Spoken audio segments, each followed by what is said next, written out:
Assalamualaikum warahmatullahi wabarakatuh. Kembali dengan saya di Breaking News Indonesia yang akan mengupas tuntas mengenai perbankan syariah. Kali ini yang saya kupas tuntas mengenai laporan keuangan bank syariah adalah Bank Syariah Indonesia. Bank yang lahir pada 1 Februari 2021 bertepatan dengan 19 Jumadil Akhir 1442 Hijriah. Bergabungnya 4 merger bank syariah yaitu Mandiri, Bank BNI Syariah, BRI Syariah menjadi satu entitas yaitu Bank Syariah Indonesia. Penggabungan ini akan menyatukan kelebihan dari ketiga bank tersebut menjadi satu, menjadi lebih lengkap, lebih kuat, lebih efisien dan juga lebih aman. Penggabungan tiga bank tersebut merupakan ikhtiar atau usaha melahirkan Bank Syariah Kebanggaan Umat agar menjadi satu padu, menjadi satu support system, menjadi satu kesatuan yaitu untuk umat Islam Indonesia, serta berkontribusi pada kesejahteraan masyarakat luas. Keberadaan Bank Syariah Indonesia juga menjadi cerminan wajah perbankan syariah di Indonesia yang modern, universal, dan memberikan kebajikan bagi segenap alam, rahmatan lil alamin. Oke, selanjutnya saya akan menjelaskan mengenai bagaimana Bank Syariah Indonesia dalam menghimpun dana. Penghimpunan dana dalam Bank Syariah Indonesia berbentuk giro, tabungan, ataupun deposito. Nah, Bank Syariah sendiri menerapkan penghimpunan dana masyarakat adalah prinsip wadiah dan mudharabah. Prinsip wadiah sendiri yang diterapkan adalah wadiah yadamana yang diterapkan pada produk rekening giro. Wadiah wadamana berbeda dengan wadiah amanah. Dalam wadiah amanah pada prinsipnya harta titipan tidak boleh dimanfaatkan oleh yang dititipi. Sementara itu dalam hal wadiah yadamana, pihak yang dititipi yaitu Bank Syariah Indonesia bertanggung jawab atas keutuhan harta dan titipan sehingga dia boleh memanfaatkan harta tersebut. Lalu yang kedua adalah prinsip mudharabah. Dalam Bank Syariah Indonesia menggunakan prinsip mudharabah dalam penghimpunan dananya. Dalam mengaplikasikannya, prinsip mudharabah penyimpanan dan deposit bertindak sebagai sohibul mal atau pemilik modalnya, dan bank sebagai mudharib atau pengelola. Dana tersebut digunakan bank untuk melakukan mudharabah atau ijarah seperti yang telah dijelaskan terdahulu. Dapat pula dana tersebut digunakan untuk melakukan mudharabah. Kedua, hasil usaha ini dibagi hasilkan, jadi tidak menggunakan prinsip bunga seperti halnya bank konvensional. Berdasarkan nisbah yang disepakati dalam hal bank menggunakan untuk melakukan mudharabah kedua, maka bank bertanggung jawab penuh atas kerugian yang telah terjadi. Itulah yang membedakan antara bank konvensional dan juga Bank Syariah Indonesia. Lalu mudharabah mutlaqah. Mudharabah mutlaqah tidak ada pembatasan bagi bank menggunakan dana yang dihimpun. Nasabah tidak memberikan persyaratan apapun. Intinya tidak ada syarat sedikit pun kepada bank ke bisnis apa ada yang dibina hendak disalurkan atau menetapkan penggunaan kata-kata tertentu, ataupun masyarakat dananya diperuntukkan bagi nasabah tertentu. Jadi bank memiliki kebebasan penuh untuk menyalurkan dana uria ini ke bisnis manapun diperkirakan menguntungkan. Lalu yang kedua adalah mudharabah muqayyadah. Mudharabah muqayyadah adalah hampir sama, namun jenis mudharabah ini merupakan simpanan khusus atau restricted investment, di mana pemilik dana dapat menetapkan syarat-syarat tertentu yang harus dipatuhi oleh pihak bank. Misalnya disyaratkan digunakan untuk bisnis tertentu, atau disyaratkan dan digunakan oleh akad tertentu, atau juga disyaratkan digunakan oleh nasabah tertentu. Jadi seperti itu teman-teman kalau penghimpunan dana di Bank Syariah Indonesia. Untuk selanjutnya, sebelum kita masuk ke pelaporan mengenai sumber dananya atau penghimpunan dananya, saya akan melaporkan aset-aset yang dimiliki atau yang bersumber untuk Bank Syariah Indonesia. Untuk kasnya sendiri bisa kita lihat per 30 September 2021 yaitu 3.538.795, serta penempatan pada Bank Indonesia sendiri adalah 19 juta dan penempatan pada bank lainnya adalah 1.600.000 teman-teman. Lalu surat berharga yang dimiliki adalah 63.705.548.000 Lalu yang kedua adalah tagihan ekspektasi yaitu 140.230, lalu memiliki piutang sebesar 106.106.167.502 rupiah. Lalu ada pembiayaan bagi hasil yaitu 55.576.961 rupiah. Lalu ada pembiayaan sewanya yaitu 1.094.521 rupiah. Lalu ada cadangan kerugiannya yaitu 7.045.403 rupiah. Lalu ada persediaannya yaitu 2.768 rupiah, dan aset yang tidak berwujud adalah 158.890 rupiah, serta aset tetap atau inventarisnya yaitu 3.165.145 rupiah, dengan total aset per tanggal 30 September 2021 adalah 3.752.18 rupiah.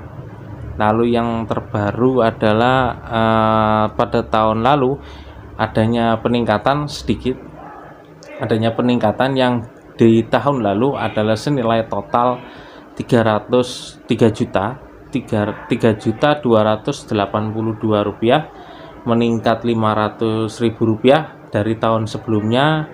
Dan juga bisa dilihat di sini adalah surat berharganya pun meningkat yaitu sebanyak 10%. Lalu dari piutangnya tetap tidak ada yang bertambah, hanya bertambah sebesar 300.000 rupiah dalam waktu 1 tahun. Itu cukup bagus.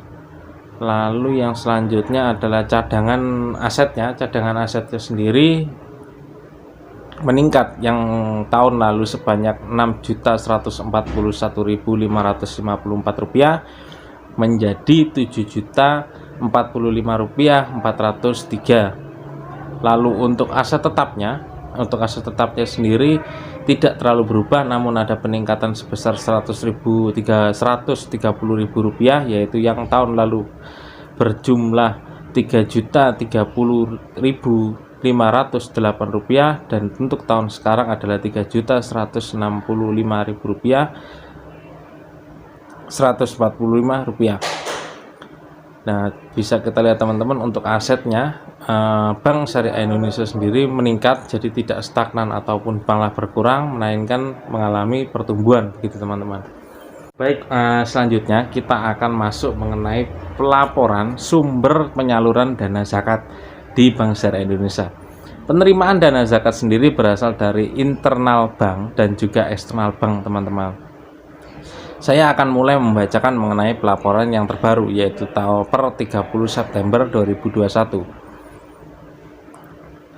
Sumber penyaluran dana zakat sendiri, penerimaan dana zakat berasal dari baik pemirsa, saya akan melaporkan mengenai sumber penyaluran dana dari Bank Syariah Indonesia per 30 September 2021. Bisa kita lihat sama-sama sumber penyaluran dana bank zakat yaitu Bank Syariah Indonesia. Ada dua, yaitu internal bank dan juga eksternal bank. Bisa kita lihat per 2021 internal bank menghasilkan 85.622 rupiah dan dari eksternalnya 42.676 rupiah.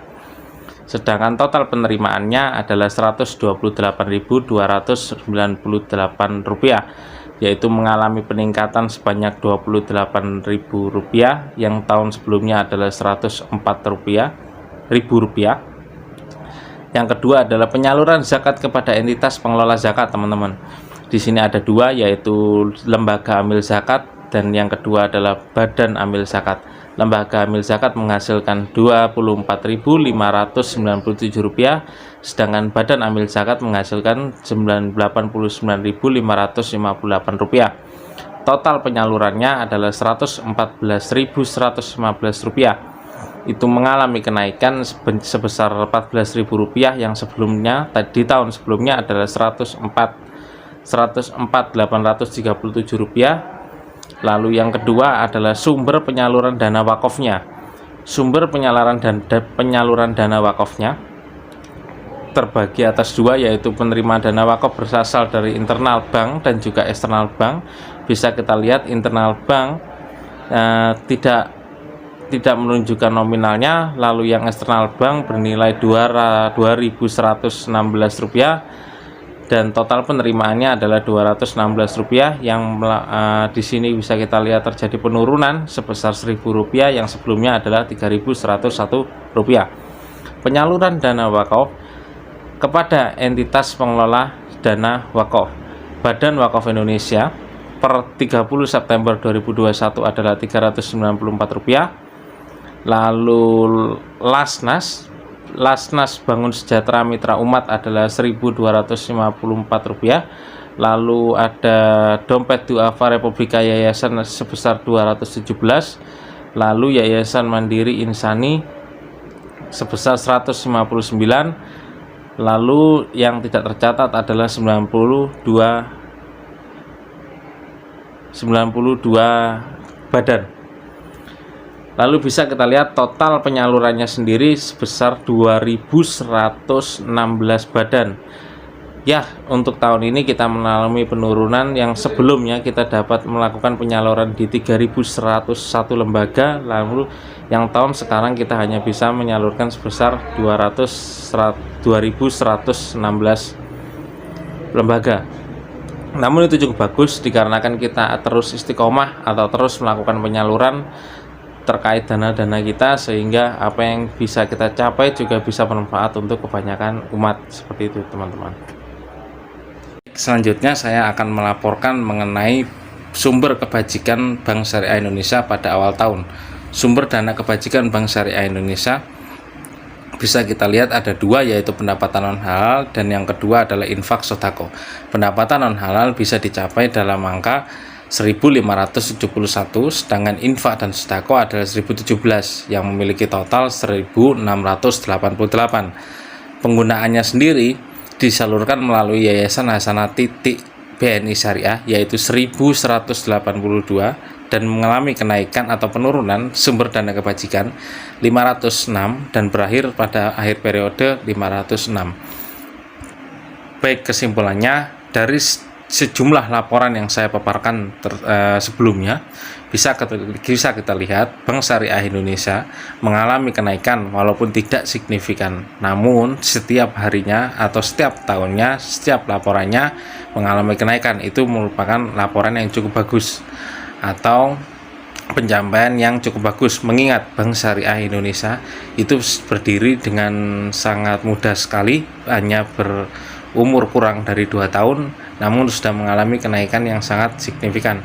Kita semua berharap bahwa Bank Syariah Indonesia akan menjadi bank syariah terbesar dan bisa diterima oleh seluruh masyarakat Indonesia maupun seluruh umat muslim yang ada di Indonesia, baik luar maupun dalam negeri, seperti itu. Kurang lebihnya saya mohon maaf. Saya Excel Putra Agung pamit undur diri di breaking news selanjutnya.